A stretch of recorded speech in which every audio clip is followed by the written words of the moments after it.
item siya. Pakinggan natin si Eric Borromeo. Ano ang iyong blind item? Hindi, kasi nung una nakiusap yung isang TV host na wag daw siyang i-blind item. Anyway, hindi.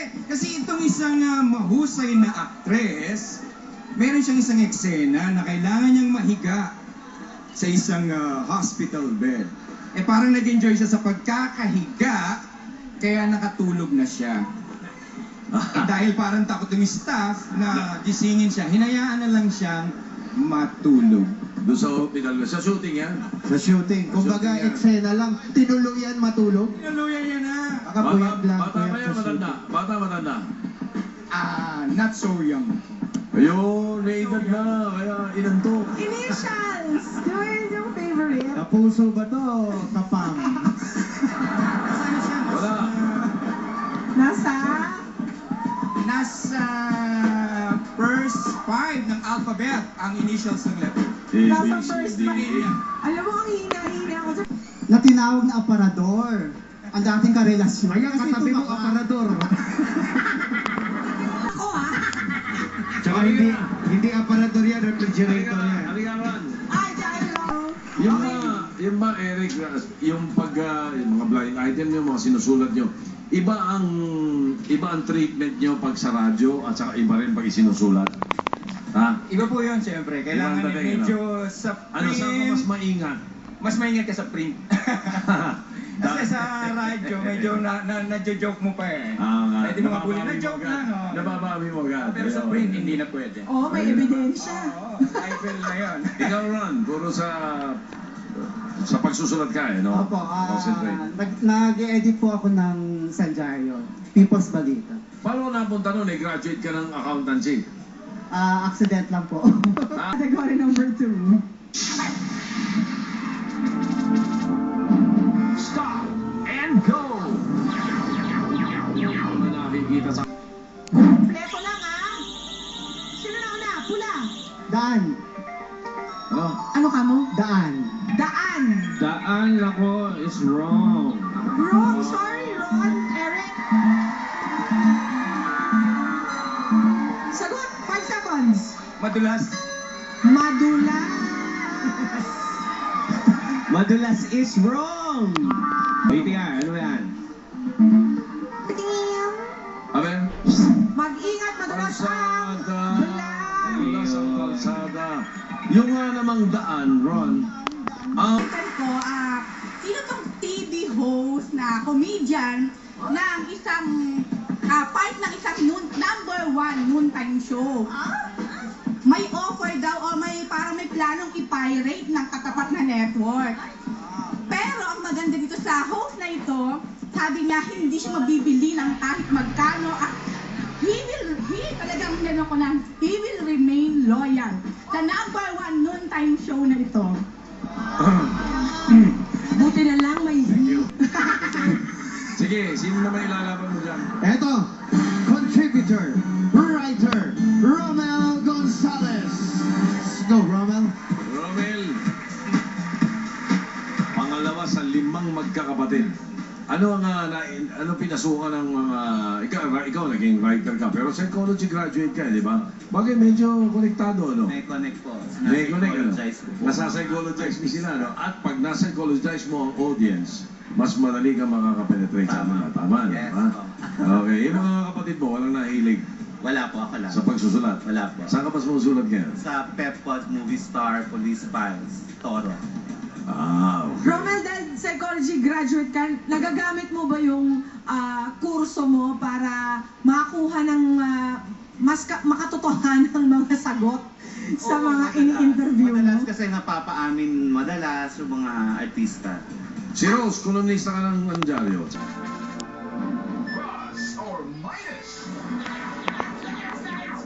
Para patas ang labanan. Plus or minus, ako, tinalo ako noon. O teka, ito na yung paladala namin. Tigil muna natin ang blind item, baka inaalat kami doon. Ito na ang aming isa sa board of director founding member, Marie Chris Nicasio! Marie Chris, halika. Wala muna. Tanong natin kila Anjo, sino ay paglalaban ng putisan? Laban namin ang secretary ng PMPC. Kaya lang, yung Dole, gusto siya tanggalin. Kasi underage, hindi pa pwede magtrabaho. Yan si Mildred Bakut. Mildred, halika. Mascom ito eh, talagang doon lang nakalinya yan. Ano? Everyday meron kang deadline for those publications, Mildred? Mahirap po yun kaya, alternate. Alternate. Opo. Usually, anong oras sinasahara mga pahina ng mga tabloid? Dapat mga before lunch. Before lunch, dapat nakapag-file ka Nakadeadline na. na. Nakuha ka na ng storya. Kayong graduate ng journalism naman si Marie Chris, ganun din, talaga nakalinya, no? Opo. Journalism, pero sa entertainment, more or less. Item siya. Pakinggan natin si Eric Borromeo. Ano ang iyong blind item? Hindi kasi nung una nakiusap yung isang TV host na wag daw siyang i-blind item. Anyway, hindi. Kasi itong isang mahusay na actress, meron siyang isang eksena na kailangan niyang mahiga sa isang hospital bed. Parang nag-enjoy siya sa pagkakahiga, kaya nakatulog na siya. Dahil parang takot yung staff na gisingin siya, hinayaan na lang siyang matulog. Doon sa hospital, sa shooting yan. Sa shooting. Kumbaga, Shooting yan. eksena lang. Tinuluyan matulog. Tinuluyan niya na. Baka puyat lang. Bata puyat ba yan, sa matanda? shooting. Bata, matanda. Not so young. Ayun, may edad na, kaya inantok. Initials! Yun yung favorite. Kapuso ba to? Kapam. Nasaan siya? Wala. Nasa first 5 ng alphabet ang initials ng letter. Nasa first D, five. E. Alam mo, ang hina-hina ko. Na tinawag na aparador. Ang dating karelasyon. Ay, katabi mo, aparador. Ako ha? Tsaka hindi aparador yan, refrigerator yan. Halika, Ron. Ay, dahil lang. Yung ba, Eric, yung yung mga blind item nyo, mga sinusulat nyo, iba ang treatment nyo pag sa radyo at saka iba rin pag isinusulat? Ha? Iba po yun, siyempre. Kailangan Ibang dating, medyo sa Ano print. saan ka mas maingat? Mas maingat ka sa print.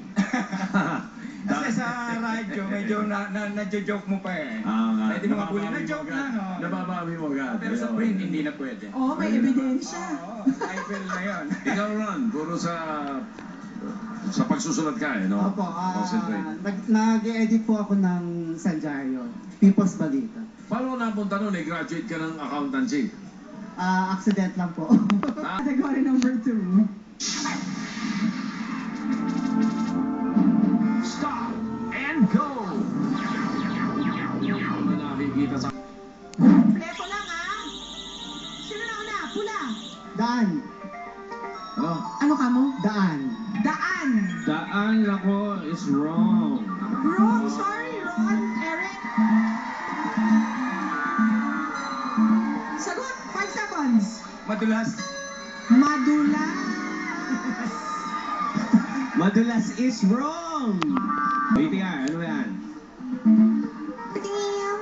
Aben? Mag-ingat. Madulas ang Kalsada. dulas. Madulas ang kalsada. Yung nga namang daan, Ron. Sabi ko, sino tong TV host na comedian ng isang part ng isang number 1 noontime show? May offer daw o parang may planong i-pirate ng katapat na network. Pero ang maganda dito sa host na ito, sabi niya hindi siya mabibili ng kahit magkano. He will remain loyal sa number 1 noontime show na ito.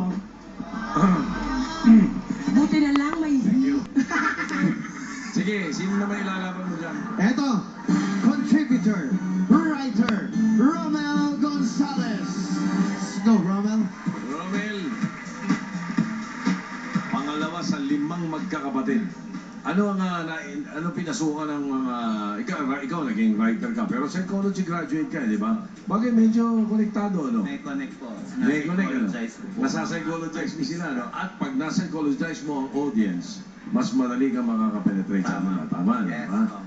Okay, yung mga kapatid mo, walang nahilig Wala po, ako lang. sa pagsusulat. Wala po. Saan ka pa sumusulat ngayon? Sa Pepcod, Movie Star, Police Files, Toro.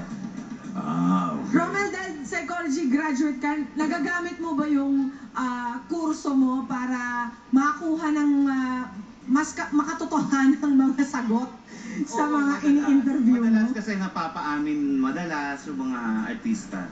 Si Rose, kolumnista ka ng dyaryo.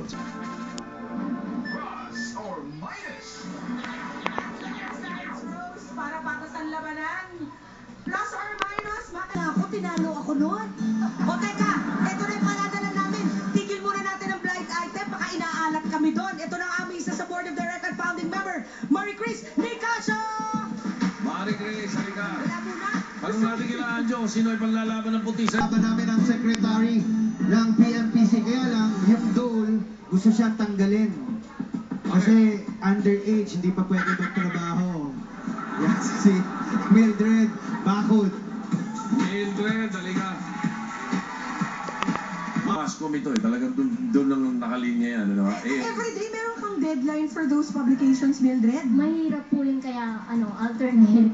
Alternate. Opo. Usually, anong oras sinasara mga pahina ng mga tabloid? Dapat mga before lunch. Before lunch, dapat nakapag-file ka na. Nakakuha ka na ng storya. Ay, yung graduate ng journalism naman si Marie Chris, ganun din, talaga nakalinya, no? Opo. Journalism, pero sa entertainment, more or less, doon ka na. Fernan, halika. Sa, Si wow, kasama, di ba? showbiz, oo nga, eh, no ha? Maring Ruby, matindi yung tagaputi, ha?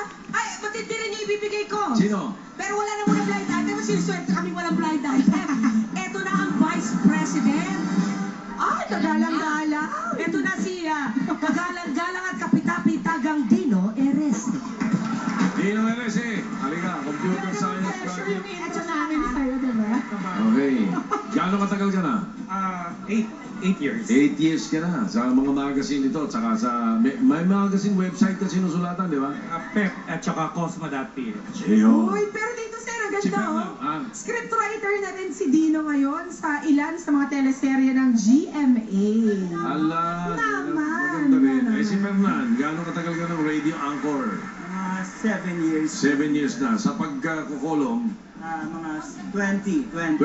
Yes. Wow. Pareho si parang bata ka pa. Ano edad mo nung mag-umpisa ka? 22. Talaga? Wow. Hindi halata ah. Diba? Hindi halata. Parang fresh graduate. Oo, parang fresh graduate ng isang universidad. Ayun. Ay nako Fernan, kailangan mo pumunta dito para tumabla. Ito na ang category number 5. Inbox, outbox. Tungkol sa samot-saring technology ang ating tanong. Ay, nako, Makinig kayo technology. mabuti. High-tech na high-tech to si Ryan lagi eh. Ryan. Happy birthday, Ate Baby! May tayo may birthday na Dabarkats dito. Pero eto na ang inyong tanong. Ang original na pangalan nito ay wireless telegraphy. Anong household appliance ito na mayroong antena, AM at FM? Dino. Wala. Radio. Radio ang kanyang sagot for the win. For the win, radio is correct! Fernan, halika. Sa, Si Ed kasama, di ba? showbiz, oo nga, eh, no ha? Maring Ruby, matindi yung tagaputi ha. Ay, matindi rin yung ibibigay ko. Sino? Pero wala na muna blind item. Siniswerte kami walang blind item. Eto na ang Vice President. Ay, kagalang-galang. Eto na siya. Kagalang-galang at kapitapitagang Dino Ereste. Dino Eres eh, halika, computer science Pressure yung graduate. intro namin sa'yo, diba? Okay, gaano katagal ka na?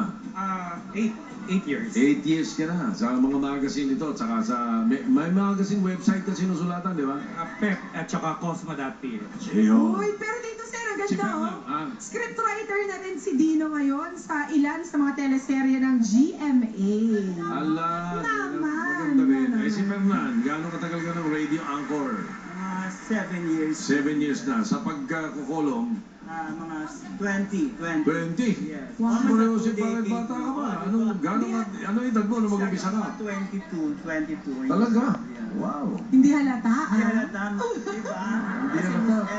Parang fresh graduate. Oo, parang fresh graduate ng isang universidad. Ayun. Ay nako Fernan, kailangan mo pumunta dito para tumabla. Ito na ang category number 5. Inbox, outbox.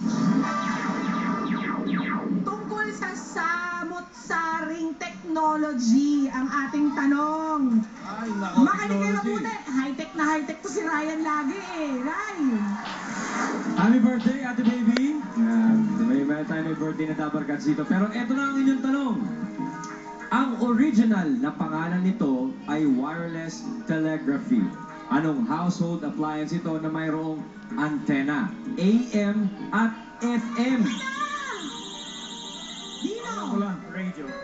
Radio